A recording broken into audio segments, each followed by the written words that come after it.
With the pilot movie covered, it's time to actually get into the show that followed it up. Beginning broadcast 2 years later in 1988, the series will continue to follow the lives of the members of Blue Watch, but with some added scale and perhaps a bit of a lighter tone. We will have old faces to reunite with and new faces to meet along the way. In this video I plan to discuss the first 7 series of the show, all of its main characters and several notable side characters. We're also going over some notable things such as shouts and the general evolution of the show. This retrospective will be done on a series by series basis, with the characters after that. So that's enough about the setup, and let's get into the first series of the show. Series 1 picks up from the pilot movie with a mostly same cast as before, although we have some slight changes. Notably Rambo has left and been replaced with George Green, and the new Fireman Anderson, who was in the final shot of the movie, has been replaced with Tony Sanderson. But other than that, all the other characters from the pilot returned. The series consisted of 6 episodes, including a Christmas special, which was twice as long as a standard episode. Something that is also true of the first episode, which allowed for plenty of time to re-establish the setting and characters, alongside introducing the new ones, with there being a notable focus on Tony. Because of this format, it ends up like a second pilot rather than a standard episode, but one made with the intention of a series following due to the late introduction of Kevin in the second half. As for the plot, it consists of a few separate plot lines, with several of the more ignored pilot characters getting their own subplots, while some characters share in a group one. They are all of generally high quality, but I don't think they quite compare to the quality of the pilot movie's plot lines, as these ones are more of a day in the life of, rather than the deep and dark story we got with the original. The main plotline is based around Blue Watch, raising money for a child in hospital, and the money later getting stolen. This is a good idea for a first story, as it allows for all the characters to have some time in the spotlight while they're being interrogated by the police. It ultimately turns out to be Tony who stole the money due to his wife's constant purchasing of items with credit cards, although he didn't take it off the station and hid it. As for the other characters, I'll discuss what they did in their own sections rather than here. But the first episode dealt with, from then on the series moved to the standard 50-minute format. The next few episodes are a bit more standard, with shouts and character drama, with the exception of episode 5, with the station having been turned into a hostage situation, with Blue Watch having to deal with some armed criminals who hold them hostage, following a robbery gone wrong. All characters get some kind of focus, although the newer characters really don't get that much, with George being built up as a boxer before injuring his hand, and Kevin being a bit directionless, with his most notable moment being when he takes advantage of charisma. But there are episodes which focus exclusively on Tate and charisma. There is also some exploration of the rest of Blackwell's watches, with the introduction of recurring character Jaffa of Red Watch, who is a minor character in one episode of the series, who goes on to be a part of the backbone of the show. It's a strong first series for the show, with it really doing a good job at demonstrating the different jobs of the fire brigade, and then having a more character-focused episode at the end, with all the watch together. And this is very much unlike anything the show would ever give us again.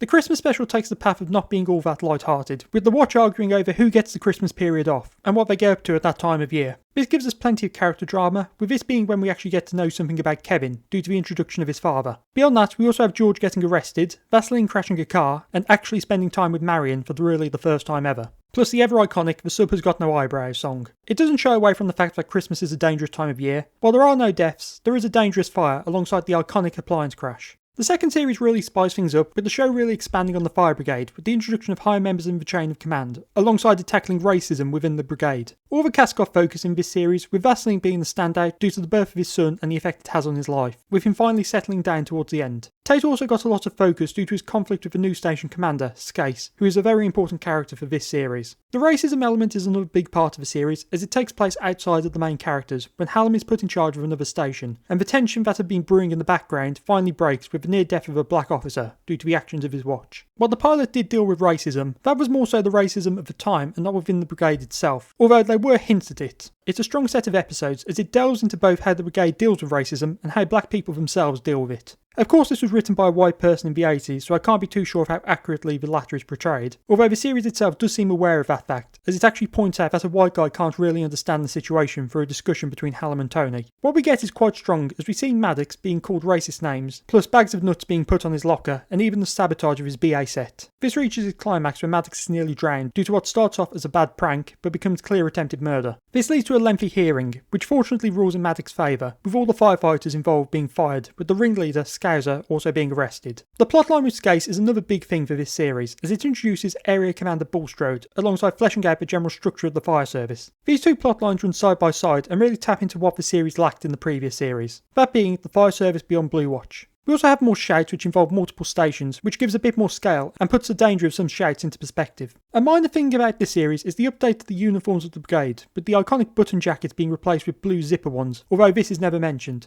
Plus the appliances change from Bravo 251 and 252 to Echo 441 and Echo 442. The series also made one notable change to the show, and that was with departures, this being in the form of Vaseline's death, which occurs in the final episode. This marks the first death of the main character in the show, and the first while on duty, as Ethnic of course died off duty. This leads to the final chunk of episode 8 focused on the impact the death had on the characters, while we get to witness the funeral, something we did lack with Ethnic. It's a very strong way to end the series, as unlike the previous one, which was quite happy, this leaves a much sadder taste in your mouth, which is probably why they somewhat jokingly said that Marion 1 was pregnant as the light in this.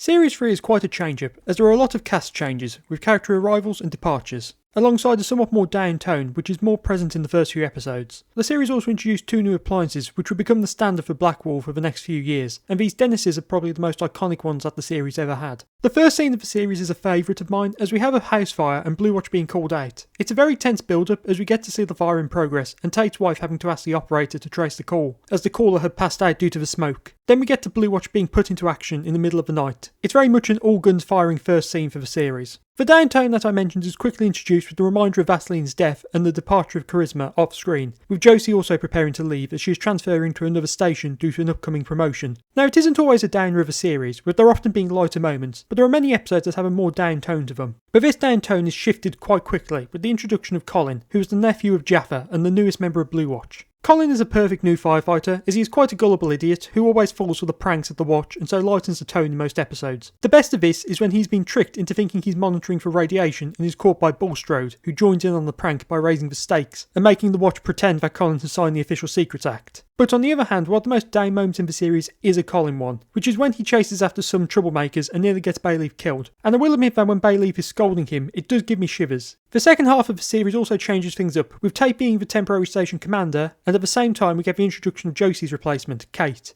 Due to the late introduction of Kate, there isn't really anything to say about her in this series, but they sort of pair her up with Colin at first, due to them both being the new probationary firefighters. Plus in the final episode we get another update to the uniforms, with new helmets which have visors, and unlike with the uniform change of the previous series, there is actual discussion about these, with many negative comments by the older members, mostly from Sick Note. The penultimate episode is a lot funnier though, as while it sets things up for the finale, it is mostly based around a night where the Watch are constantly called out on Mickey Mouse shouts, and so get no food or rest. It's a nice bit of light-hearted fun before the final episode, which is perhaps the most down one. As for Tate, this would mark the end of his career, as following his return to active duty, he develops heart problems and is forced into retirement. Despite the sadness involved with this development, the way it's played out is actually quite light-hearted, with a final scene that has an upbeat tone. We get a lot of humour in this scene, notably with Bulstrode's story about when he and Tate were on probation, or as he calls it, the day Sidney Tate lost his trousers. There's very much the sense of this being the end of an era, and this goes on to something I've always felt, that with each station officer, we have a different era for the show. Series 4 was probably the biggest change-up of the early years, due to the major cast changes, alongside the introduction of the series' first major incident at the end. This series also increased the number of episodes from 8 to 10. Beginning with the cast changes, Tony left off screen and didn't have an immediate replacement, but the series would introduce 2 new characters, with Recall and the new station officer, Georgiadis. While Recall's introduction doesn't have much impact due to how late it is, Georgiadis is a different case. For the first few episodes, Hallam is in charge and tries to get a promotion, but it doesn't work out, and so Georgiadis takes over a few episodes in, and makes an immediate bad impression with the Watch. First due to him essentially sneaking in a day early and seeing them slacking, and so makes a big noise about it when he takes over, and you also have Hallam's own annoyance, which is worsened by Georgiadis' different style of leadership, which runs directly against what Hallam learned from Tate, which was mostly running around and shouting very loudly. By the end of the series, tensions do cool, with Georgiadis being a respected leader and a member of the Watch, best demonstrated by his birthday, as there is a friendly atmosphere to the event, as they celebrate together with him getting a cake, and getting in plenty of jokes with the Watch. Outside of the new characters, the notable thing for this series is the series finale, as it's a 2-parter, and it's the first major incident. The shout itself is a warehouse fire, which requires 20 pumps at its peak, with Blackwall being called in where it's made up to an 8-pumper, and even before they arrived, it's increased to 12. Due to this, instead of Blackwall being the commanding presence, they are just a part of a larger incident. Kevin and Sick Note deal with the fire directly, Georgiadis, Kate and Recall are on a BA team, while Bayleaf, Hallam, Colin and Malcolm are sent to find a hydrant. George meanwhile drinks some tea and only appears in I think like 2 scenes. Due to this change-up, it also allowed for the entire cast to be put in danger, with the BA crew becoming trapped in the basement of a building, while Hallam and Bayleaf are trapped after the side of a building collapses. This leads to a very tense second half of the first part, as there's a potential that most of the Watch aren't going to make it, or at least there will be a death, with Bayleaf being the most likely candidate. Ultimately everyone makes it out alive, but it takes until the second episode to rescue Hallam and Bayleaf, which leads to an episode which focuses more on their mental states. The entire two-parter has a strong focus on the characters, with us getting a great insight into the dynamics between the Watch members when another is in danger, alongside how their families react to it. This is something which, while has always been present, it's at its most notable here, with the families of the trapped members all gathering together at Hallam's house and waiting for the news. Meanwhile, reporters are banging on the doors to get in and get a story. Likewise, due to the scale of the incident, it means that we get a better insight into the service, with us seeing how they operate on a larger scale. This includes the one and only time we see Bulstrode on the fireground, with him taking over as the commanding officer,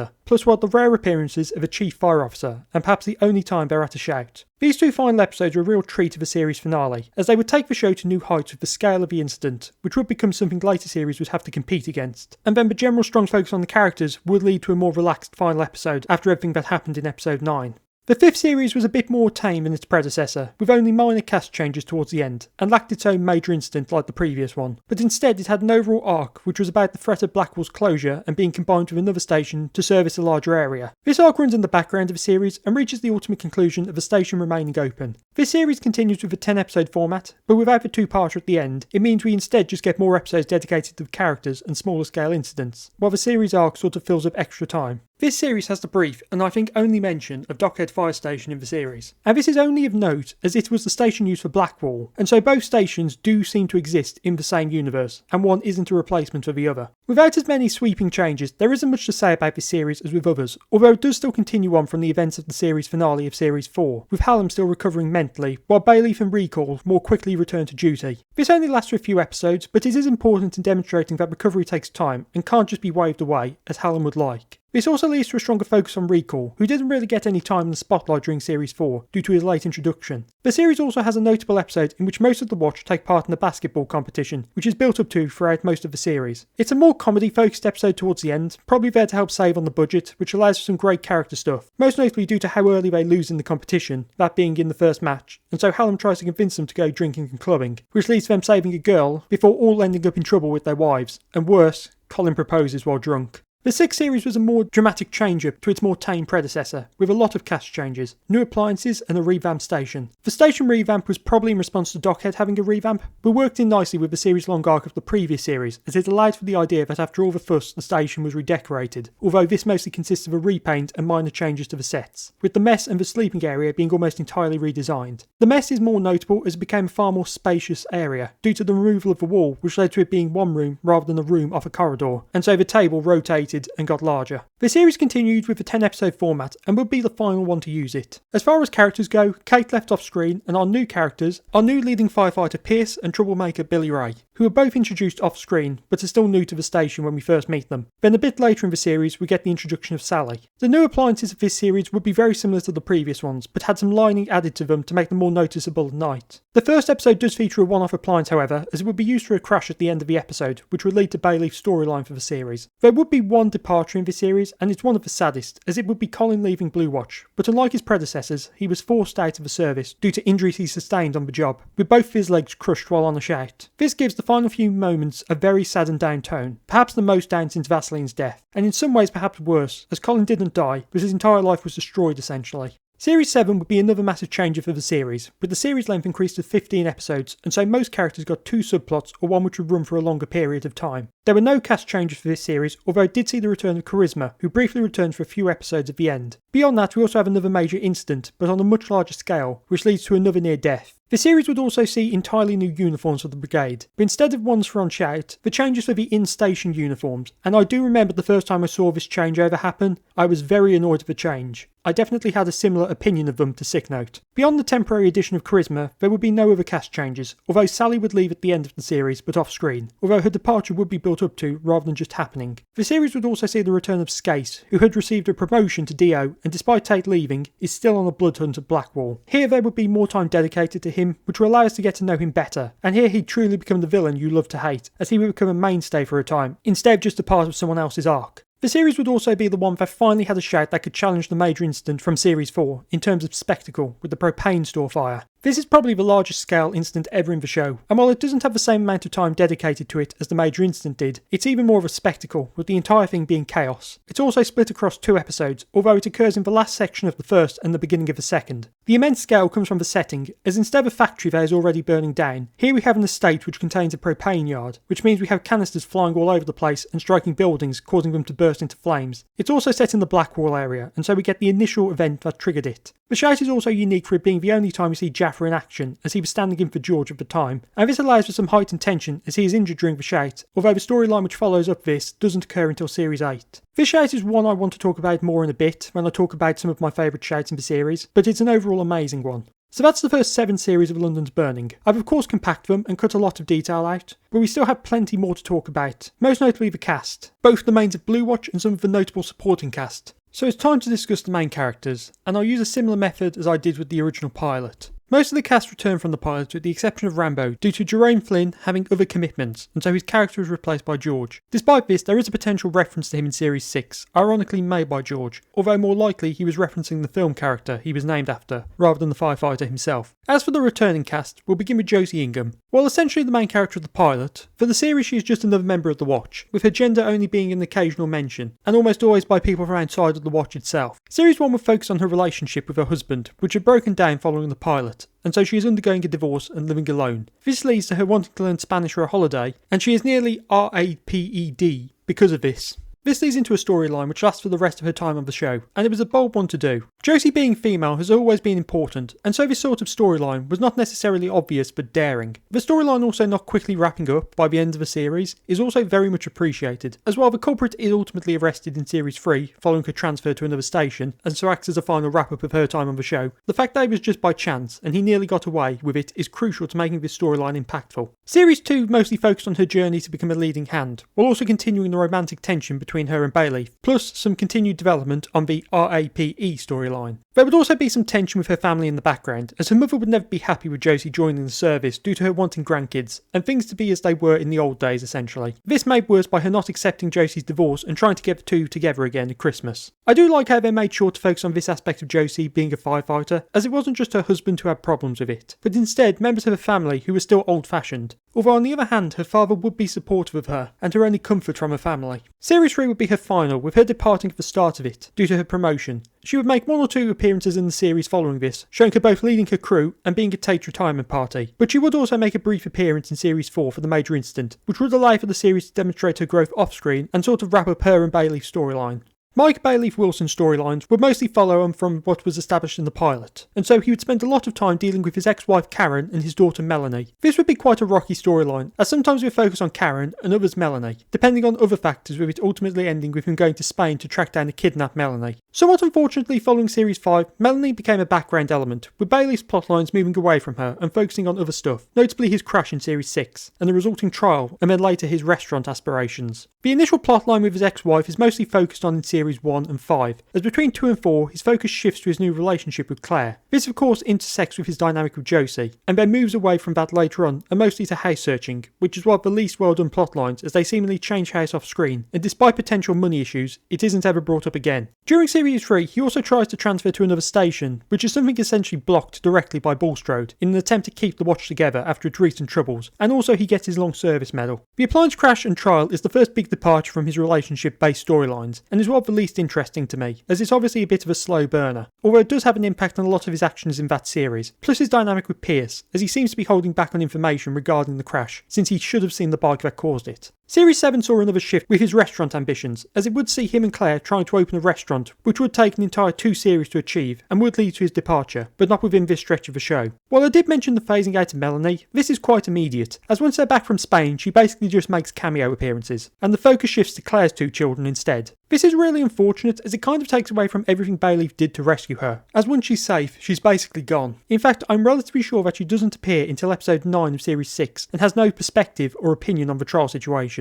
Roland Vaseline Cartwright was the shortest lived firefighter of this era, but got quite a lot of focus, all of which based around his marriage and later kid. Of course his cheating ways are still on display, with it giving us a great scene of comedy when the bells keep going down while he's trying to get off. He also continues his moonlighting, which leads to a dangerous incident in which after taking his duty boots off station for a job, some chemicals ruin them, allowing them to be set alight. One minor thing to note is Marion's pregnancy, as it seems to go on for a long time. Due to data which we have from Josie's side of things, Marion was pregnant for more than 9 months and the baby still managed to be born early. It's just a minor nitpick in the grand scheme of things, but it's quite funny. The second series focused far more on his marriage, due to the birth of his son, plus the sudden appearance of Marion 1, who became friends with Marion 3. This is the one time that Vaseline goes through any development, and that's right at the end, due to his son, as after being forced to look after him, he finds that he actually enjoys being a father, and so spends more time with him. Now I do have to point out that as Vaseline's death is at the end of this series, it means that this development seems to be entirely there to make sure we care about his death. Something you find shows can do sometimes. Give a dislikable character a lot of redeeming traits suddenly to make their death tragic. Now while that's clear here, it does still work, as while Vaseline has been a very slimy character, the fact that this is something he has never experienced before means that it does make sense that it could have been the one thing that finally clicked with him. His death is very tragic for its suddenness. One moment he's in BA trying to save someone's life, and the next he's dead, not knowing if he actually succeeded. And this leads to an arc for Malcolm in the next series, which gives it more importance than just shock. Vaseline was probably the least redeemable character of the original cast, and probably out of all the characters of this era. But despite that, he would still be a great character, and one of the funniest the show would ever give us, making his death one of the most tragic. Station Officer Sidney Tate is next, and has been rounded out a bit. His love of Alexandra Palace is gone, but there is a strong focus on his character and dynamic with the brigade. Series 1 doesn't do all that much with him. He does get a focus episode though, which focused on his mental health. This is all to do with a shout finally pushing him over the edge, and so he falls out with his wife and demonstrates he has a bit of a drinking problem when off duty, due to the strain of the job. The Christmas special also does a lot with him, due to him and his wife Nancy fostering a child named Paul for the festive season, something they do often based on the dialogue. As mentioned earlier, Series 2 focuses on his conflict with Skase, and also introduces Bulstrode, and while not really stated here, their history which will become more apparent in the following series is hinted at here. The third series saw Tate take over as station commander for a time, which while not stated, is probably a bit of a punishment for the Skase situation from the previous series. This would also be Tate's final series, as he would depart due to health problems, which gives us an emotional episode to bookend a series of ups and downs, and kind of brings the first era of the show to its conclusion. Tate was very much of the old school of firefighters, which made him very distinctive from the younger characters on the watch, but he always had a commanding presence and respect from his men, which made him a character you always wanted to root for, even when he had his darker moments. Sub-Officer John Hallam is perhaps the character with the most highs and lows of this era, with him always up to something different with each series. A lot of this is due to him being the sub-officer of the watch, and so has quite a few episodes where he's acting as station officer, plus having the responsibility of taking over at other stations. The first series doesn't do all that much with him, and instead focuses on his home life. This mostly focuses on his wife, Sandra, who has been recast from the pilot, and his father-in-law who's staying with them. This is mostly in the background, and it's just a lot of Hallam losing his patience for comedic purposes, which reaches its conclusion with the Christmas special, where he loses his eyebrows due to sabotage and gives us the iconic song The Sub Has Got No Eyebrows. Ding dong merrily on high, the sub has got no eyebrows. Series 2 is the one that really gives him some depth, due to him taking over at another station, which is where the Maddox stuff happens, and so we get the threat of him potentially being dismissed from the service for essentially allowing it to happen. Series 3 had him off by himself at a training course, and having issues with Sandra due to a prank by his fellow trainees, in which they put lipstick on his wife fronts, and gave us another iconic song. Have you seen the white front man, the white front man, the white front man? Have you seen the white front man with lipstick on his doors? Why does Hallam have two of these songs? Series 4 gave Hallam far more to do, as we had his attempt to become station officer and the fallout of that with Sandra, who was planning to renovate their kitchen, leading to a series of events with him trying to get the watch to do it, which ended up with a few episodes in which they had a hole in their wall that is eventually sorted by Greenwatch, which I will note is perhaps the only time we see anyone from that watch in the series. Speaking of odd one-off appearances, this series also marked the only time we saw Hallam's kids, who appeared briefly in a comedic scene in episode 5. Yeah, the presence of some of the characters' kids is something that is a bit inconsistent in the series, and so outside of this one scene, the Hallams basically don't have kids. And this is something we'll talk about more with Sick Note in later series. Then the final episode of course focuses on his trauma from nearly being crushed and spending the entire night trapped while being awake. This continues into the next series, which is also paired with him being the main force pushing to keep the station open due to him being the station's union rep.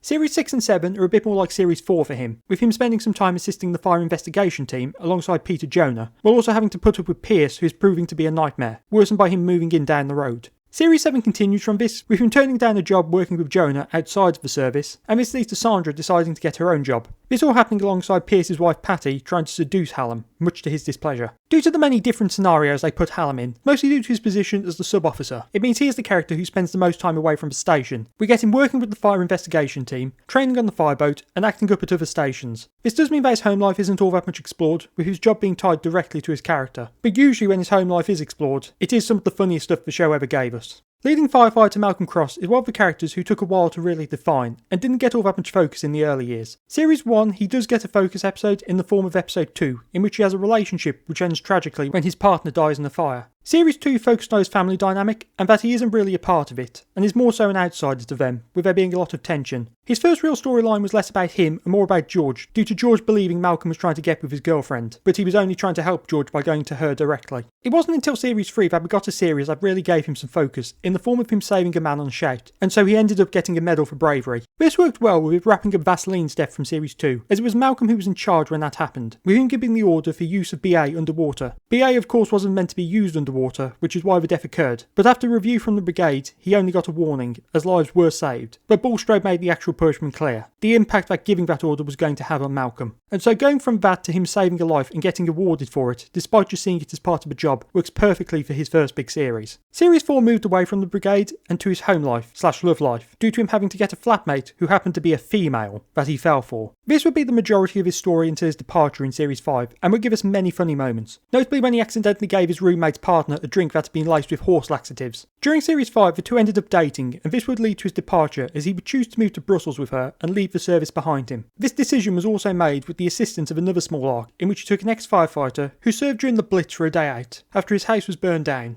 Malcolm was definitely one of the worst handled characters, as while he is one of the most memorable for his posh speaking, he doesn't really do all that much. He was more a supporting character for other people. Now there is nothing wrong with that, as static supporting characters can be great, but I think we were just lacking something with him. This somewhat lack of stuff with his character is perhaps best exemplified by the fact that in the pilot he had a wife, but she doesn't exist in the series, and in fact based on the dialogue and his actions, he was never married. Although one thing to note about him is due to Tate's temporary promotion and Hallam's several times away from the watch, it meant that Malcolm spent a lot of his time acting up as the sub-officer, to the point where he spent a decent chunk of his time in the series as the sub, which is definitely noteworthy. Bert Sick Note Quigley is really the comedy character of the watch, as most of his storylines are met with great laughter from his colleagues. He doesn't really have a storyline, or even an episode in the first series, instead it's just one joke about how he is an actor and singer for Pops, the Penge Occasional Player Society. This is something he does with his wife Jean, who has been recast from the pilot. This would also be his thing for the Christmas special, as he would try and use it as an excuse to get out of work. Series 2 was a bit of a change for him, and we moved away from his theatre background somewhat into his marital problems, leading to him moving in with Charisma for a time, giving us a very funny odd couple dynamic. This marital problem did come from him not getting cast as the star for a production by Pops, and so he tried to get Jean to quit, but she refused. But they would eventually patch things up, and he would end up getting the leading part due to a fortunate incident in which the original player lost his voice. Season 3 moved away entirely into his political ambitions, first starting with him saving a city farm, and then later in Series 4 trying to run for the Green Party. There was also a small subplot in Series 4 in which the Watch are planning a trip to France, with Sick Note organising it, but due to the injuries from the major incident, it leads to this being cancelled, although it does give us some funny jokes prior to the major incident. Series 5 and 6 had a more overall story for him, with him having a slight affair with his castmate, Cynthia, this being through their time together while rehearsing for Richard III. The plotline sort of falters out in Series 5 and then returns in Series 6, to the point where Jean moves out and threatens divorce, but they ultimately make up again after she remembers why she fell for him in the first place. This leads to Series 7, where Sick Note gets quite a lot to do. Firstly, the two of them go on a second honeymoon, where Sick Note discovers golf. This plotline however doesn't last long, and so after saving the dog from a fire, he ends up trying to look after it to the annoyance of everyone else, which includes it keeping people awake at night and giving another watch fleas when he keeps it at the station. His final plotline for the series concerns his hair, or lack of it rather, and so he ends up first getting a rash from a reaction to a gel which Charisma gave him, before ultimately getting a wig which he soon enough loses. The general use of Sick Note is as comic relief, either due to his own ambitions causing his wife to roll her eyes at him, or his own mate getting a good laugh at his expense. His notable habit of having health problems does sort of disappear or moves into the background, as while he does have the occasional problem, it's mostly gone. In fact, the series draws attention to this during a party on Kevin's houseboat, when Sick Note is actually asked directly about it. Leslie Charisma Appleby is one of the shortest serving characters of the series, and so doesn't get all that much focus across his two series. The first series focuses on his relationships with women, the pilot about a one-off that goes horribly wrong, and then when he dates a woman named Donna who takes over his house until his mother kicks her out in Series 2. Series 2 has him doing a lot more, as first of all his mother moves in with him for a time, and then he searches for his mystery father, and then finally Sick Note moves into his house as mentioned before. It's not a lot, but there was a strong focus on him, and he would get some notable things happen, such as when he was injured on a shout due to a falling out with the lads over Donna, which led to him trying to get rid of her, but being unable to do so, and had to watch as his house was turned into chaos by her many businesses. As I mentioned in the pilot retrospective, Charisma is a tragic character. Of course we have him trying to act important and making it seem like he has a much more interesting life than he actually does, but his family is a mess. His father wasn't in his life, and he never knew him, and as his mother was young when he was born, he treated his nan as his mother, while his mother he called his sister. He is at heart one of the most pure characters in the series, due to his times at simple nature, but when he's on the shout, he's just as competent as anyone else. His return in Series 7 is such an oddity, as he's the only character to reappear in this manner after leaving. It gives us some detail into what he's been doing for the past 5 years, as he moved to staff following Vaseline's death, and so is now making his return to active duty. It's really cool to have an old character show up in this manner, and putting him up against all the new characters who have mixed with the remaining few from when he was a part of the Watch gives us some great moments. He doesn't really get any focus, but does play a part in Sick Note's balding problem, and makes it much worse. So that covers the entire returning cast from the pilot. So now we have all the newbies from the series. George Green was the first new character of the series, and replaced Rambo, although there is a slight inconsistency in which George appears to have been with the Watch prior to the events of the pilot film, due to him knowing Liversault, who Josie replaced, but there are ways to work around that, and may have just come from a script being written with Rambo in mind. Despite being the newbie, Series 1 doesn't give him much focus, and instead he gets an episode where he's preparing for a boxing competition, but this doesn't go very far, as he injures his hand trying to protect Vaseline, and so that's that. We do also have him working for his brother-in-law's limo company, which continues throughout the first few years of the show, but becomes more prominent in later years, after Cyril is recast. Series 2 gives him his first attempt at romance, with his relationship with Julia, which falls apart due to the problems that form with Malcolm, and causes some tension between the two of them. This storyline is one of the funniest in the early years, as he tries to seduce Julia with the help of the others, as he lacks the, let's say, charm to do it himself. And so we get Sick Note singing and him miming to it, and Malcolm writing poetry for him to use. Series 3 is an interesting one, as he takes up ballroom dancing due to encouragement from his sister Beatty, as to meet women, and he ends up meeting Kelly, who he would marry in Series 4, following her getting pregnant due to some other dancing they did. Although what dancing this is, I am completely unaware of. The Series 3 storyline is hilarious, as George is completely out of place, and ends up being good enough to go on television, which he hopes the lads won't know about, as they all lack satellite, but the local pub owner recorded it, and so they all enjoyed at Tate's retirement party. The next few series were almost entirely focused on his marriage and children. He married in Series 4, but Kelly wasn't actually pregnant, and so they spend time trying to have a kid. But in Series 5, when she is pregnant, due to problems with Cyril and some loan sharks, George has Beatty and her many children move in until they can sort things out as to keep them safe. This causes Kelly to leave him and moves back in with her parents until the birth of their son, when they get back together and move back into their home. Series 6 decides to go back to his boxing roots, with him returning to boxing but ends up in an underground fight due to Billy, where he nearly gets killed. I will admit this is not a favourite storyline of mine. Series 7 had a stronger focus on his home life again. With a daughter on the way and the house falling apart, he has to get other jobs to make money, as he refuses to let Kelly's parents assist them. This leaves him working with/for Kelly's brothers across several jobs, which gives us one of the greatest moments of comedy in the show, if not just greatest moment in the show.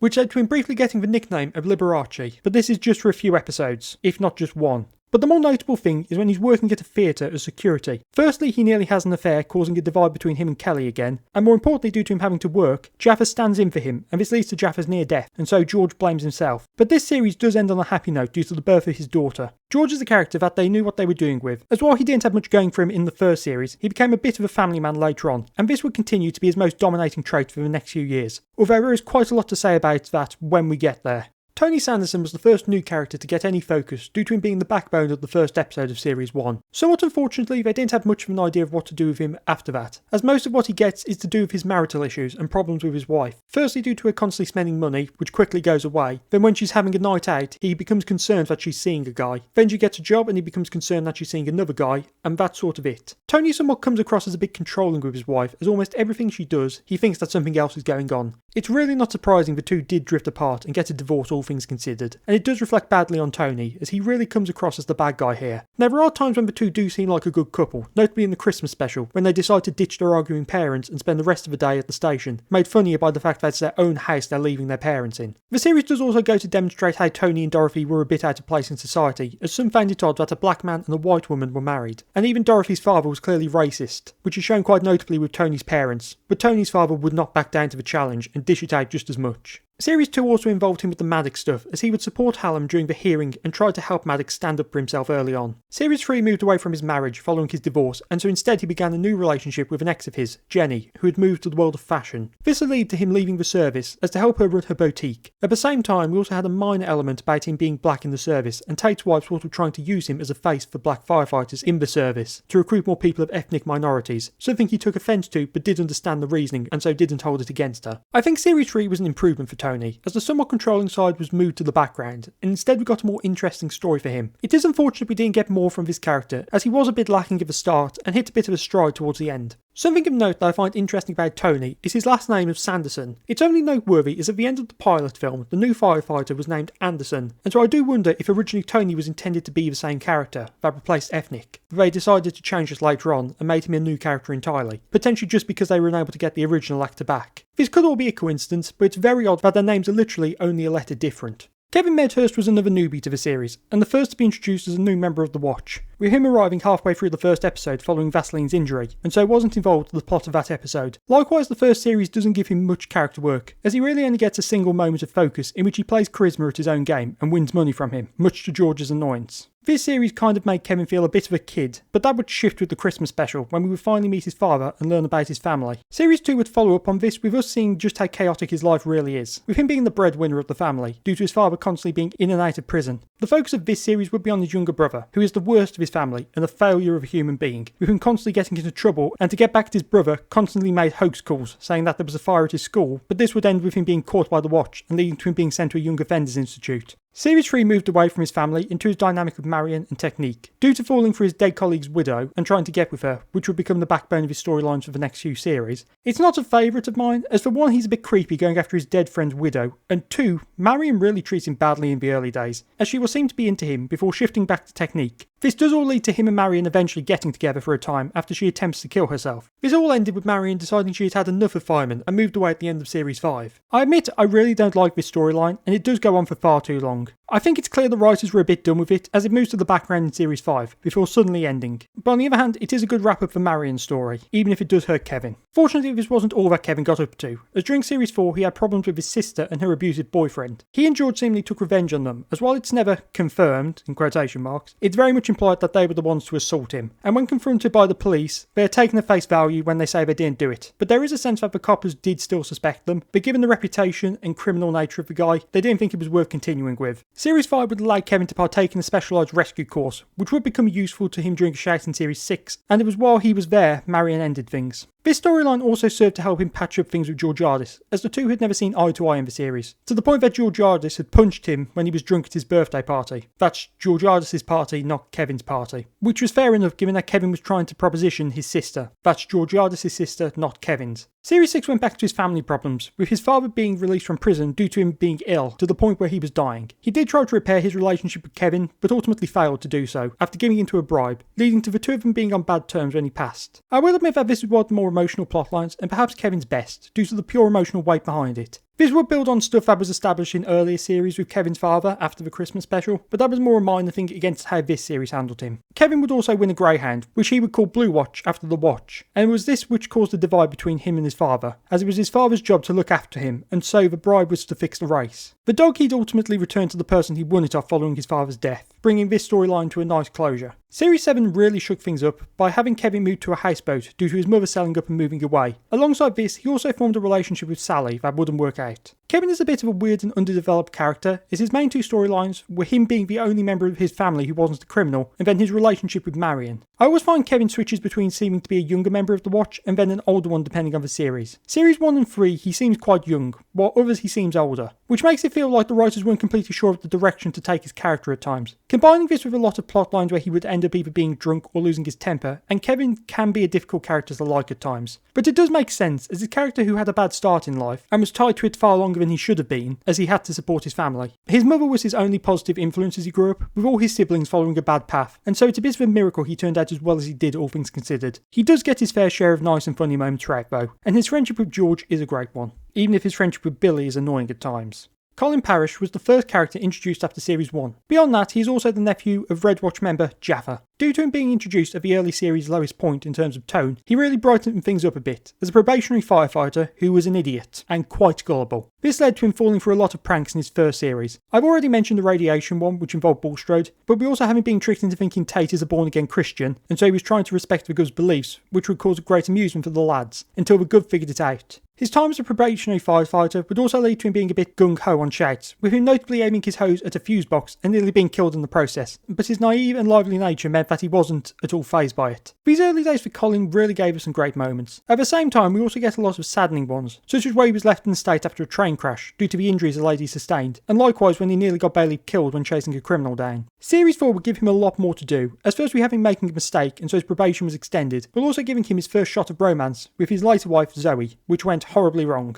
Series 5 would continue on from this, with first the end of his probation and actually managing to start a relationship with Zoe, following the lads bringing them back together. This ultimately led to him moving out of his mother's house, much to her annoyance, and then he would later marry Zoe, which would take place in the final episode, and for the first time he would outsmart the lads by sending them to another person's hotel for their attempted prank. Those poor newlyweds. Series 6 would follow up on this, with his home life as a married man being less than desirable due to Zoe trying to better herself with a catering course, which would lead to her getting a job that would force him to move away from Blackwall. There was the threat that he'd have to leave the brigade, but due to some luck, he had the opportunity to get a job firefighting at an airport instead, which was more his style of firefighting really. Sadly, things would not work out this way, as while at a false alarm, a piece of rigging would collapse and crush both of his legs, leading to him having to retire from active duty. As stated before, this is one of the most upsetting endings for a character, as while there have been deaths, the fact that he's still alive but can't do the job he loves is torture to the viewer, and the way they present it makes it all the more impactful. The fact that the character who when introduced was able to brighten up the down nature of his colleagues, due to him basically being a child, got this heartbreaking ending, is somewhat poetic in nature. Across his time on the show, Colin was always a bit of a beacon of hope, due to his childlike nature, staring in wonder at a major fire, or managing to save another firefighter's life when some stairs collapsed under him. He did have his creepier moments, notably when he first met Kate, but these faded away quickly, and we got to see this near child grow up into a man.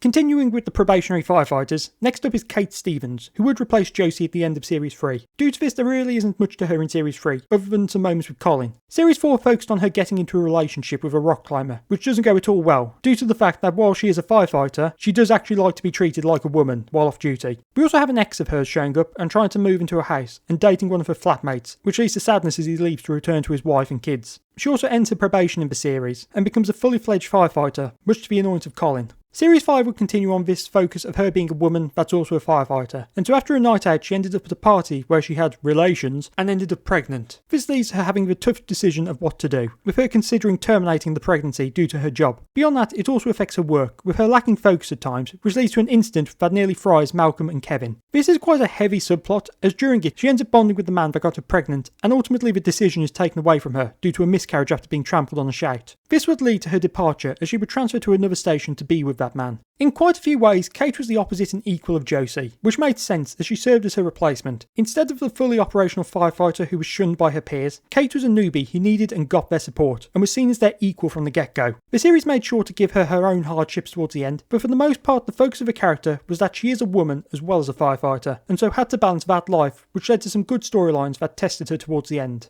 Nick Georgiadis was the second station officer in the series, and the first new one, which meant he had the difficult job of winning over both the watch and the audience, which led to quite a rocky start. He wasn't introduced until a few episodes into Series 4, and immediately got off to a bad start, as I mentioned before, although this is generally contained to that one episode, and from then on things improve. Due to this, he doesn't really have much of a plotline beyond fitting in and taking command, and so instead we get to know about him and his family, notably meeting his uncle and understanding their dynamic, plus learning about his love life, notably how his family want him to marry a woman named Ariadne. It doesn't take all that long for Georgiadis to fit in with the watch, as while it was rough from the beginning, things improved quickly, and it was only a few episodes later that they celebrated his birthday together. The biggest hurdle to conquer was Kevin though, who at this point was falling apart due to his attempted relationship with Marion, which I will admit that I am on Georgiadis' side for this, as Kevin was out of line at times. Series 5 gave him a lot more to do, as the focus shifted more to his belief system when it comes to fire safety, as we have the follow-up to a hotel fire in Series 4, which was caused by the owner not caring about the fire regulations, and then later a massive RTA which caused many deaths due to the poor quality of fire safety in cars. The latter led to a massive amount of fallout due to him making a speech about it to a lot of officials at a dinner, with Bulstrode having to try and contain it. This happened at the same time as the threat of the station closure, and so ties into that. A notable minor moment in this series is when he gives Bailiff the money he needs to go to Spain and save his daughter, and while he does say that Bailiff can pay it back over however long it will take, it's clear that he doesn't make it a condition of it, and just wants Bailiff to get his daughter back. Also, fun fact, this was the first ever scene of the series I saw, and so it remained an important moment for me ever since. This also means that my second scene was Kelly giving birth, and Colin was definitely quite a lot different in the scene where he moved in with Zoe, without any context of his character. Also, given the first time I ever saw the firefighting side was the pilot of Christmas, it meant that there must have been months in between the initial scene and me deciding to watch the series. Series 6 focused on his love life, with him dating a woman named Diana, who turned out to be Bulstrode's daughter, and this relationship ultimately falls apart, as she wants something different to the standard relationship that he wants. There's quite a lot of comedy that comes from this arc towards the end, due to his dynamic with Bulstrode being shaken up by it, and it doesn't get forgotten in the next series. Series 7 is one of the more interesting ones, as we move back to Ariadne, who is getting married and doesn't want to because the man is horrible. This leads to a series of events, which eventually leads to him going to Cyprus to rescue her from her husband, with the series ending with the revelation that she is pregnant with Georgiades' kid, presumably.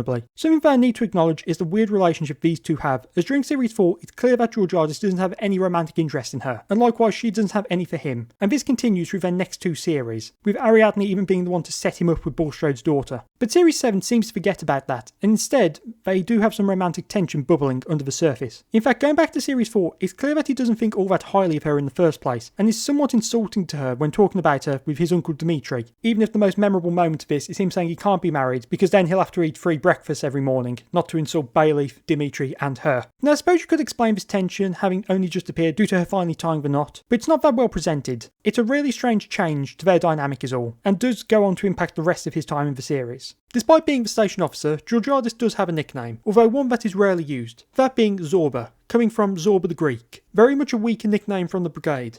Stuart Recall Mackenzie was essentially Tony's replacement as the black firefighter of the watch, but was treated very differently, with him having a much better relationship with his wife and also having kids. Series 4 didn't do all that much with him due to his late arrival, but we did meet his family and learn that his youngest son Jamie has cystic fibrosis, which has caused his family great strain, especially his wife Laura. This element would be key to Recall in his early storylines, as many would be based around the impact this had on his family, but they would still use him for other stuff. At the end of the series there would be a funner and more light-hearted episode based around the charity event to send Recall and his family on a once-in-a-lifetime trip to Disneyland for Jamie, which worked into the charity aspect of the fire service, which hadn't been present for a bit. Series 5 continued with his family dynamic and followed up on their trip to Disney from the end of Series 4, alongside using that to create a plotline about the station's new mascot, that being a plastic firefighter he got while on holiday, which they would name Bulstrode. A minor background detail for this series was that following Malcolm's departure, Recall would take over as a temporary leading firefighter for the remainder of the series. Series 6 would focus on Jamie's health, with it having a critical moment in which he is put on the waiting list for a lung transplant to hopefully save his life, or at the very least improve the quality of it. This mostly focuses on Laura more than Recall until the operation actually happens, and then Recall spends time away from work as his son is potentially rejecting the new lungs. But fortunately things do work out for them. Series 7 would move to his charity work alongside continuing on with the impact from Jamie's transplant, notably in the form of exploring Recall's other son, Ben, who now being a teenager is beginning to find his place in the universe, in which Jamie is so much more the focus he feels left out and so ends up slacking in school or just spending parts to entire days off, with him ultimately running away from home. This change of focus to Ben gives us a much different storyline for Recall, as there was a lot more unknown with it, and it does get quite intense at times, especially in the final episode when Ben is being followed by a creepy man. The plot does feel quite scathing of the police, I will note, as they don't act at all, instead just having the response of he's a kid and will probably come back. Meanwhile the fire service band together to find him, and it's ultimately through their efforts that he is brought home to safety. The moment when Laura and Ben reunite is what the Grace has put to screen, as there is a great moment of relief before she lashes out at him and then embraces him. It's a great rush of emotions put to screen that feel very believable. This series also includes a plotline which runs for only a few episodes towards the beginning, in which Recall is organising a charity event for the hospital that Jamie was in, with all of the watch getting involved. This plotline is also worked into the Ben plotline, as it of course is just another thing about Jamie which pushes Ben away. Recall is quite a diversely used character, and maybe the one with the most troubled life. Not due to him easily causing trouble at home or anything like that, but due to his sick son, which causes tension in his family. The Ben plotline is a bit of a conclusion to all that Recall went through in the series before, as it shifts the focus to a character who is purposely in the background. Leading firefighter Jeff Poison Pierce was the leading firefighter of the station, taking over from Malcolm. Pierce is the most infamous member of the Watch in his early days, due to him stirring up trouble with everyone and being highly disliked by all, with Hallam having to put up with him the most due to him living close by, and so having to carpool with him. Series 6 focuses entirely on this, with him getting a chance to act up as sub-officer when Hallam is away, which just gives him power over the entire Watch. A thing to note about him is his marital issues, which are often bubbling away under the surface, as his wife Patty is quite controlling, and that's something we'll get back to in later series. When it comes to annoying the Watch, we notably have the appliance crash, when it's left unclear if he was lying or actually being honest, and then we have him tattling on everyone else to suck up to the governor. His attitude of course blows up in his face when no one from the Watch comes to his housewarming party, as they were celebrating with Bayleaf, although it's obvious it was just a good excuse for them not showing up. Series 7 gave him more to do, with a stronger focus on his marriage and his attitude towards people. Notably with this plotline concerning sticking to the rules, which leads to someone getting killed. The marital issues are in the background due to Patty trying to cheat on him, with Hallam behind Pierce's back. But he becomes aware of it. But despite his usual attitude, as he sees Hallam as his only friend, he does for the first time open up to someone and talks about why he was transferred to Blackwall from Bristol and took a demotion in the process. This series really takes Pierce from the heartless person who just plays by the books to a more complex character, and in some ways this begins his redemption of sorts. But that's something we'll talk about in the next video.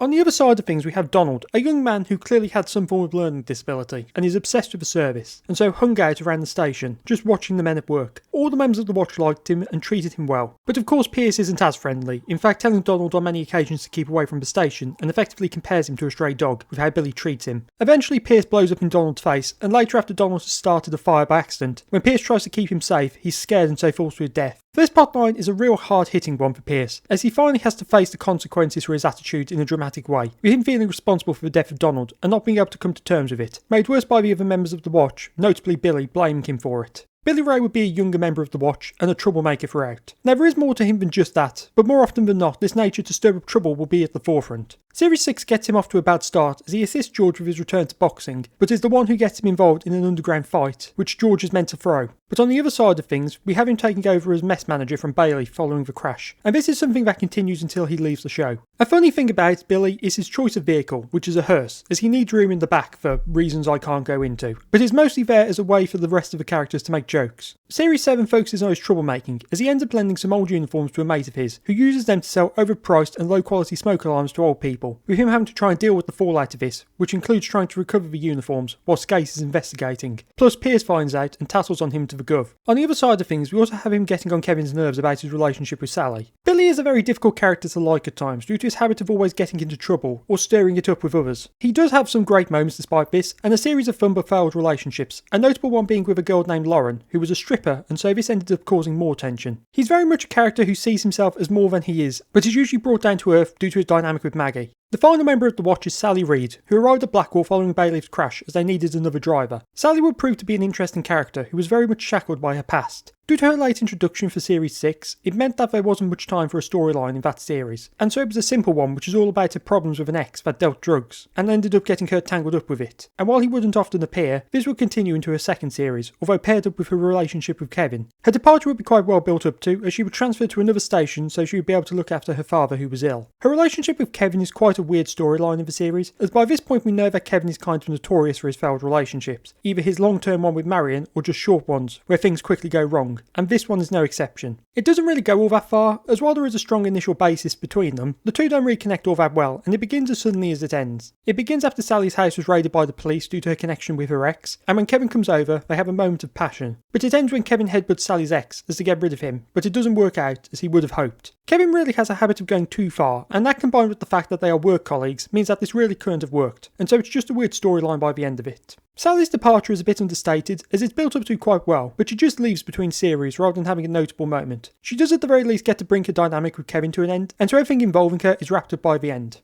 And with Sally covered, that covers the entire main cast that made up Blue Watch for the first 7 series. It's quite a varied group with some sticking around all the way from the pilot film to the end of this stretch and beyond, while others are very new and so haven't had their chance to shine just yet. Others have come and gone in that time, but all left some sort of importance on the series. But with all of them discussed, it's time for side characters to have their chance in the spotlight, and there are quite a few of them of note throughout the series, although most were only in a few episodes, series or storylines. There are other even more minor characters of note, but I will only talk about the ones I find the most important overall. There's no better person to start with when discussing the supporting cast than Blackwall's cook, Maggie Warboys, who while not in the pilot would appear in almost the entirety of the show, with her being introduced very early on in episode 2. Maggie would become one of the backbones of the series, with her being either used in supporting roles for the plot lines of the main watch, or even getting her own, ranging from her discussions of her many trips abroad, to learning to drive and getting a car, to inadvertently assisting a man she met in Thailand to give his family new lives. That last one's definitely a weirder one of Maggie's exploits, but proves to be her most notable in this stretch, due to it being built into a larger story arc about her going to find her husband, Albert, who had disappeared. This being a storyline which will continue for the next few series. Her family are only ever mentioned in passing, with of course her husband getting a larger focus due to his disappearance later on, but she also at the very least has a daughter who is mentioned a few times. Most of what we know about Maggie, especially in her early days, is stuff that's told to us rather than stuff that's shown to us. But while this does go against the rule of show don't tell, I think it works as she's a supporting character rather than the main cast member, and so it makes her more interesting than if we had randomly got a lot of scenes of focus on her activities outside of the station in between other storylines and shouts. As a character, Maggie would prove to be a character with many different roles for the watch, with her being close to all of them in one way or another, sometimes acting as a sisterly figure, or more often a motherly figure. She was very much there to keep them in order and offer advice with her years of wisdom and experience, allowing her to help every member of them at one point or another. Maggie would prove to be one of the most important fixtures of the show, as she would always be there for the watch, and in some ways fit in the same position as their wives, who had to watch them risk their lives every day.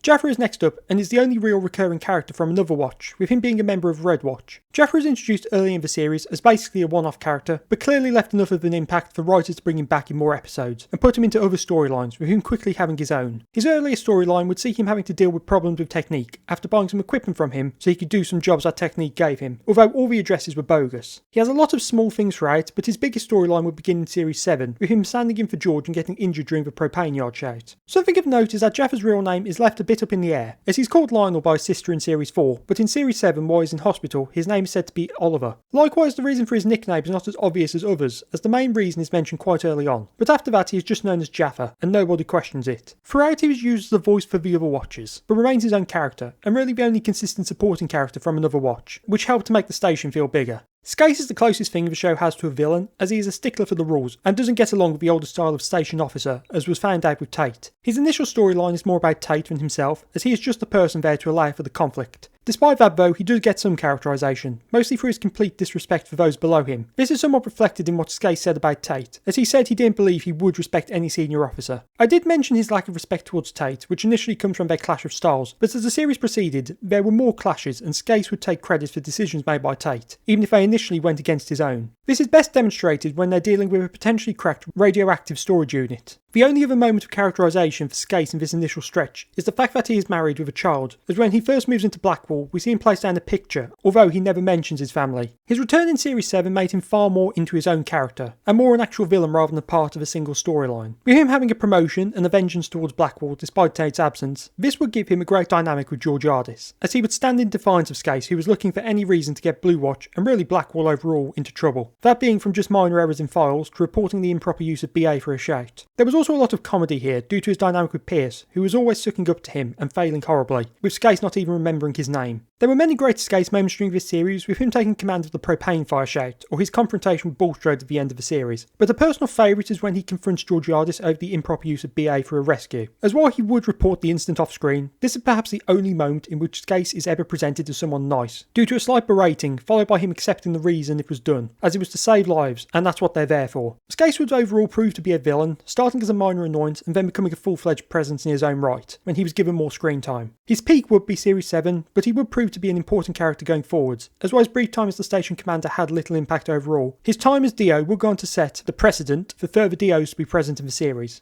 Area Commander Bulstrode would prove to be one of very few characters of the brigade that wasn't part of Blue Watch, who would appear frequently in the early years of the show, with him being introduced to deal with the Tate and Skase problem before becoming a character in his own right in Series 3, which would build on his dynamic with Tate and properly establish their history as firefighters who served together back in the day, something which was only hinted at in Series 2. Unfortunately, due to how short-lived Tate's time of the show was, it meant that this dynamic didn't have all that much time to develop, and so there would perhaps be a stronger on-screen bond between Bulstrode and Georgiadis, something made more notable by Georgiadis dating his daughter in Series 6. Due to his position as the area commander, he would often be sat at a desk or visiting the station to deal with problems, but would be on the fireground on one occasion, that being the major incident in Series 4, although he would quickly be replaced by a CFO, but had made his presence known prior to that, as he was in charge of the initial assessment of the trapping of most of Blue Watch. Series 7 would be his most notable for any sort of story he was the main character of, this being due to his retirement, something which was built into the reshaping of the service that was beginning to occur at the time, and so it was a case of out with the old and in with the new. His final scene would be one of his most defining, as after years of having to deal with Skase, he finally opens up about how he really feels about him, and scaves the man right in front of Georgiadis, putting him properly in his place, much to the satisfaction of the audience. While not the most important overall character, Bulstrode would be the most important deathbound character in the show's first half, and potentially the entire series. His dynamics with both Tate and Georgiadis would make him a very well-rounded figure. As an officer who would be a powerful force that commanded respect from almost everyone, but the series would allow him to have a lighter side, and show that he was still a down-to-earth person at the end of the day, whether this was through him joining in the teasing of Colin, or telling the story of the day Sidney Tate lost his trousers. Gary Technique Pagnell was an early recurring character whose main dynamics were with Marion and Kevin. He played a big part in Kevin's storyline as basically being someone who was getting in the way of his admittedly out of place dreams. His character was based around the fact that he saw firefighting as a side hustle, as despite being a full-time serving member, he would often feign illness to get out of the job and do other work that would pay more, while also still getting paid by the brigade for being on sick leave. This would make him perhaps the most morally dubious character in the entire series, and it's easy to understand why Marion fell for him, especially when combined with his figure. Technique is quite a fun character to watch at times due to his grand self-ego, which is built into his complete lack of care for anyone but himself, with him constantly mistreating Marion. He does ultimately get comeuppance where he's found out by the brigade squirrels, and is fired, but does at the very least have the decency to pass on the information so that Bailey can get out in time. Perhaps the only decent thing he ever does. Sadly, he doesn't get any for his treatment of Marion, and then soon enough disappears. Technique was more a character for telling stories than the character in his own right. Now, he was certainly a character, but one that was always looking out for himself and was very willing to cheat others out of money for his own ends. A despicable person to be sure, but maybe not the worst who ever served in the brigade. So there are a few other firefighters who appear in the series as stand-ins, notably during episode 10 of series 4, when some of the Watch are off following the major incident. These stand-ins are mostly gag characters, with them tending to only show up for a few scenes, with several appearing in the previously mentioned episode. They tend to represent the extreme people of the fire service, and so are given a nickname and are more so caricatures of people, with them having one trait and that being their entire personality, such as a guy who thinks he can sing like Tom Jones but can't, and so ends up annoying everyone around him, to the point that Georgiadis locks him in the toilets. Although he is somewhat pitied by some of the Watch due to his lack of anything good in his life, and so nobody has the heart to tell him he can't sing. Then another notable one would be a man obsessed with electronics, and after Colin asks him a simple question, the two end up spending the entire shift talking about electronics, or rather Colin is forced to listen to him rewire the entirety of London, which continues into the pub scene following. There would be others, but this would be something more highly explored with longer serving characters in the later series. So with the series and all the characters discussed, it's time to talk about some of my favourite shouts. The reasons for why I like a shout can range from just the character work that's going on during it, or to just the scale of it. So I wanted to focus on the sort of top 5 and a few honourable mentions. This of course is only a small sample size of the shouts in the series, as there are far too many to be discussed by themselves. But the first I want to talk about is the running shout from series 2, in which a flat is set on fire as a part of an insurance scam, and Blue Watch are called out by a random person on the street, and so we get several members of the Watch literally running towards the fire rather than getting in the appliances. While there are a few running shouts in the show, none of them literally have the Watch running to the fire out of uniform, and so to call one off. The shout itself is quite standard, but the initial start to it is what makes it a highlight for me.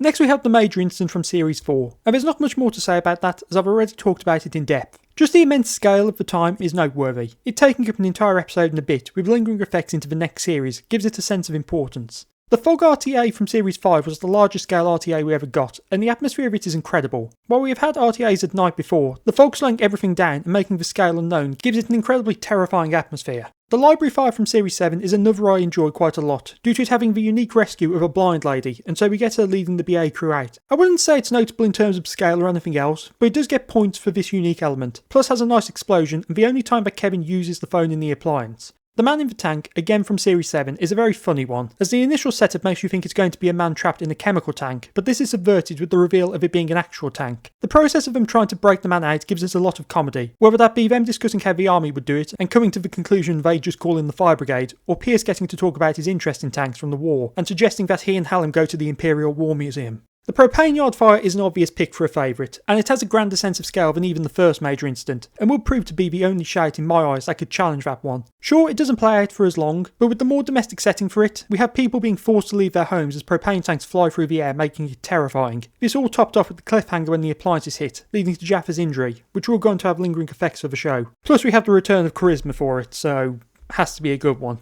The final one of note is the policeman trapped in the bog in Series 7, as it's a more unorthodox rescue, with it being built into Kevin's rescue course plotline from a few series before, and so finally gives a payoff to that. There are many more shouts in the series, but these were just some I found of note while rewatching the show, mostly from Series 7, which says a lot about that series. Sure, I have focused on scale here, but the comedy focus shouts are some of the best in the entire series. Due to the series' long run, there were many changes behind the cameras as well as in front of it, with several production team changes, but despite that, a lot of the crew members would stay on for years. Paul Knight, who produced the pilots, would remain as producer, and would stay in that role for the entire era. Likewise, Linda Agron would remain as the executive producer from the pilot, but only for the first 2 series. Station Officer Brian Nobby Clark would continue in his role as the brigade advisor, but would take his leave partway through Series 7, and I don't believe there was any replacement, or at least a named one. If he wasn't replaced, then at least for the rest of the series, there wasn't a notable change in the stories caused by a lack of a brigade advisor, presumably due to the many years the writers have worked with him. Due to the show's long-running nature and large supporting casts, there were many actors in the series that were either winding down long careers or a few years before they became famous. With such a large cast, I can't possibly discuss all of them, but a few of note would include Craig Fairbrass, who has gone on to star in many shows and movies alongside several video game roles, with him being most notable for the role of Ghost in the original Modern Warfare series. Gareth Thomas had an extensive career on television, but was quite well known for playing Blake in Blake 7, and for someone of my generation, the Wisdom Tree and Raven. Dorothy Atkinson has become an actress who has popped up all over the place these days, somewhat recently in Joan, and even more recently in the Seven Dials mystery, which I do not have footage for. And as I didn't talk about this one for the pilot, I will mention Jerome Flynn now, as he went on to star in various high-profile TV series, notably Game of Thrones, but for my generation, Daniel the Hound and Tommy Zoom. Of course, being a channel that mostly focuses on Doctor Who, a show that also has a large cast of supporting roles, it means that there are a lot of crossover with actors between the two series, and so why not mention a percentage of them? From our leads we have James Marcus, who played two small roles in the Pertwee and Baker eras, Sean Blowers, who appeared very briefly in Dragonfire, Gerard Horan was in the new series, Glenn Murphy had a small background role in Kinder, but upgraded to a proper role for The Mysterious Planet, and Sarah Powell was in the new series as Mary Seacole, plus is another actor who has gone quite far since her time in London's Burning. Looking at the numerous guest stars, there seem to be dozens who have appeared in both, but a few of note include John Ringham, who played a CFO in the early days, made multiple appearances in Doctor Who, but notably was Totoxel in the Aztecs. Alan Talbot, who was of course Jaffa, had a few small roles in Doctor Who, but most notably the first Rani story. Tom Chadbourne got a comedy role and had similar roles in Doctor Who, notably as Duggan in City of Death. Stuntman Stuart Fell was all over Doctor Who in the 70s, but was in the first episode of London's Burning as the man in the toilet. John Scott Martin had a blink and you'll miss it role, but was all over Doctor Who as various monsters, but was most notably the longest serving Dalek operator. And the fact I somehow recognise this guy should tell you how much I know about Doctor Who. Catherine Tate had a very screamy role in the end of this era, and would go on to play Donna Noble in the new series. Seemingly this was her companion audition tape. Bernard Kay was the CFO who dealt with the Maddox situation. He played various roles in early Doctor Who, and I will never not find it funny that the guy in charge of a hearing about racist actions had a role in Doctor Who in which he had to have his skin darkened. Christopher Benjamin was the prosecutor at the hotel hearing during Series 5. He made several appearances in Doctor Who, both the classic and new eras, but is best known for the role of Henry Gordon Jago in The Talons of Weng Chiang. Lewis Mahoney was Kate's GP, and is an actor I seem to keep knowing for Doctor roles, notably in Fawlty Towers, The Germans, but played several roles in Doctor Who, appearing in both the classic and new series. Speaking of Kate, Caroline John played a counsellor for the same plotline. She was of course Liz Shaw in the early Pertwee era, a role she left partly due to pregnancy. And to shift to another actor directly from her, John's husband Geoffrey Beavers played a small role in Series 7, but had been the decaying master at the tail end of the Tom Baker era. While not an actor, I have to mention director Jerry Mill, who directed a few dozen episodes of London's Burning, including the Propane Fire episodes, but started his career working on Doctor Who, notably as a production assistant for The Massacre, and one of his earliest directing jobs was The Faceless Ones. And let's leave it off with the legendary David Graham, who was the opposing counsel at Bailiff's trial in Series 6. He of course had an extensive career in Doctor Who, with him being one of the original Dalek voice actors, Charlie in The Gunfighters, and Kerensky in City of Death, but is perhaps even more notable for his work on the various Jerry Anderson shows, most notably Parker from Thunderbirds. So that's the first half of London's Burning, and it's quite the run. We began with simple and singular stories which continued on from the pilot, with the first episode basically being a second one, and then from there soon moved into bigger scale stories that lasted several episodes and even series. This was reflected in the scale of production, with bigger shouts beginning to take form, with major incidents becoming far more notable, something which raised the stakes, and the production values. Combining this with the show's ability to maintain small-scale shouts and ones that are light-hearted due to the situation being comedic, this mix added to the realism and horror of the job all at the same time. While the type of storytelling which the pilot had, which had a very dark tone that didn't let up, didn't return in full, the series never allowed itself to become too light-hearted, with there always being a sense of something could go wrong, and not everyone survives or gets out unharmed. The writers did an incredible job of keeping the world realistic, and all those on production brought their ideas to life. The continued use of the Brigade Advisor was obviously a main aspect of this, and in turn this allowed the series to flourish without getting ridiculous. So in the next video we will look at the second half of London's Burning, and I already know there will be major changes to both the cast and the crew. So will the second half of this show be as strong as the first, or will it change for the worst? We'll have to wait and find out in the next one.